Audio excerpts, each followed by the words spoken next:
But nevertheless, unfortunately, they found a VHS machine. And it was Uncle Howdy, who we are led to believe by the backstage sources is Bo Dallas, right? And he was interviewing Bo Dallas with the spooky video and the altered voices and the various altered states of mind that writes this stuff. And yeah, Bo Dallas did a good promo there without all the supernatural hocus pocus mumbo jumbo, the production effects, the smoke machines and everything. They got their grandfather's acting ability. Yeah, what would it have been like if he came out and did this promo like a human being? How did it feel when your brother died like the most important thing in my life was taken away? I'm not exploiting his legacy. I always wanted to be my brother. I looked up to him, I idolized him, and I want to carry it on. We were going to rule together. And now, you know, he's gone. They wanted to forget about all of us. Well, we made them all remember, but as a human fucking being.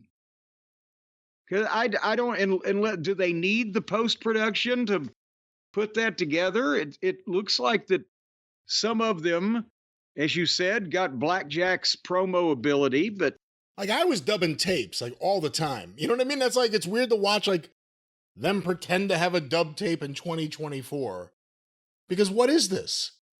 And again, there's always production value. It's really well done. He's a good actor like his brother. And like I said, his grandfather, Blackjack Mulligan, could make up a story and have you believe it in 2 seconds. And he's got it. He can act. And these are really creative little horror flick things that go nowhere. They never go anywhere. But yeah, I mean, that's kind of the world we're stuck in now. Well, and it doesn't explain how everyone got murdered last week. Well, of course not, because how can you? But there's a point you just made. Is this going to go somewhere, or is it going to be like the other Bray Wyatt stuff where it was spookiness that you never got a resolution of whatever the fuck it was, so you figured out what everything meant all along, right? The end of the movie. Once these 5 people start squashing wrestlers that the fans care about, it's going to be a problem again. Because that's what it is. No one could... Bray Wyatt killed babyfaces dead.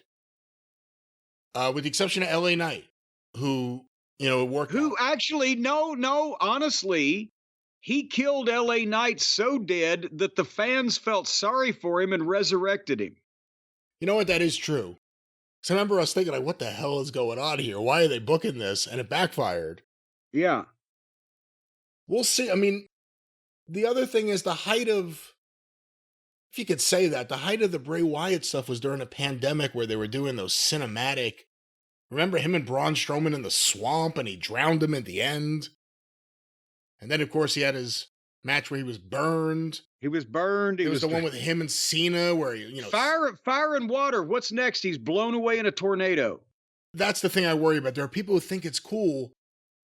And look, I love David Lynch. I think I love Twin Peaks. But at a certain point, you're like, man, this is not... I'd rather see Becky Lynch's Twin Peaks, but that's...